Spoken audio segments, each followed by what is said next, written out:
Team that we talked about having one of the easiest schedules in college football last year now has been on the receiving end in 2025 of one of the toughest schedules in college football relative to the members of their conference.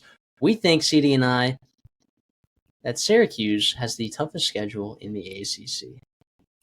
Yeah, I mean, you talk about all the things that contribute to a tough schedule out of conference wise, and then also brutal in conference. It's there.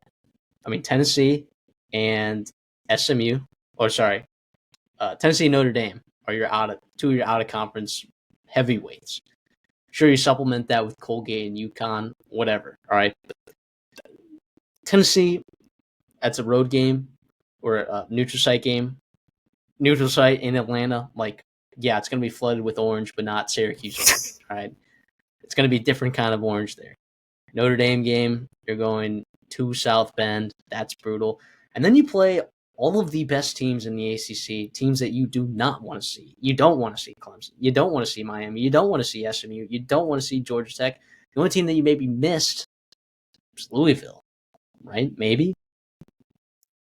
So you got a tough schedule relative to the other members of your conference. And I didn't really have a tough time looking at any other teams. I had mentioned Florida State might be a pretty tough one. You had mentioned Boston College, which I agree with. That's a pretty darn tough schedule too, if you look at it. But Syracuse is far and away the toughest ACC schedule that you're going to see this year.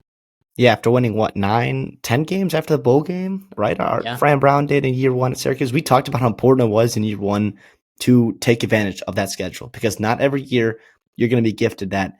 And this year, with the rotation of not getting Notre Dame in your schedule, as well as out of conference wise playing Tennessee, yeah, your win total is sitting at 5.5, and it's juiced to the under. And you do not have, it's not looking likely that you're going to make a bowl game, especially where we're sitting now. Obviously, like a lot can change. Obviously, we're sitting here in June, just pointing fingers here, circling games. A lot can happen there.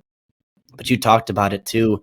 Also, like, and just like, your 5 toughest games on the schedule, like meaning how hard is it to make a bowl game? Your 5 toughest games are all either on the road or neutral site, right? 6, I guess I would throw 6 in there with Tennessee, right? At Clemson, at SMU, at Georgia Tech, at Miami, at Notre Dame.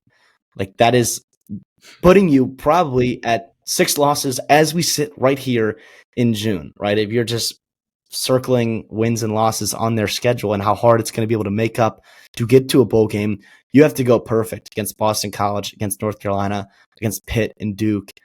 And like those teams aren't poorly coached. We don't think. We'll see how Bill Belichick does in year one. But Manny Diaz did an incredible job last year with Duke. Pat Narduzzi is a guy that we've kind of learned to trust with Pitt. Obviously, maybe talent-wise on paper, they don't have it every year, but who knows? And then obviously Boston College with Bill O'Brien and what they can do offensively will be interesting in year 2. It's tough for Syracuse. It is tough. Like you said, we talked about a couple of their teams. It wasn't too long of a conversation. It was more about just giving those teams maybe their who is props. number 2, right? Yeah, exactly. And like, oh, check out this. Check out what they're doing in the out of conference. Like a Clemson going to LSU and South Carolina as well, but they don't have to play themselves. And obviously, with Boston College and yeah, it's not the same. And this is awful. Poor Syracuse there.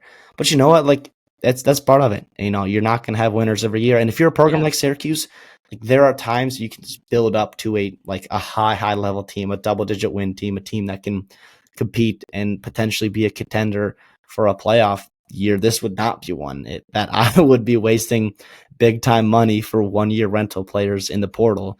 And you kind of saw that, and they let Pena walk, right? And the wide receiver, because they weren't going to meet his massive demands potentially for this season because those funds could be spent better elsewhere. It's tough roster building. It's hard.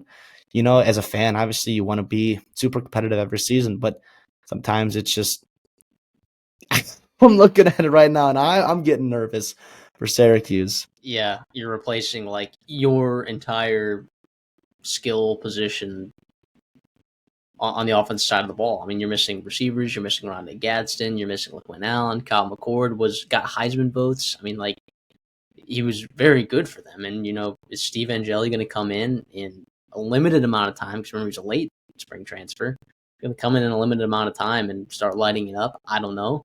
But remember, Louisville, when Jeff Brom came into the ACC, that was a layup schedule. We talked about that going into the season. We both were on the over for Louisville. It was a very nice, easy schedule. We were like, maybe there's a long shot here that Louisville can win the ACC, and they got to that game.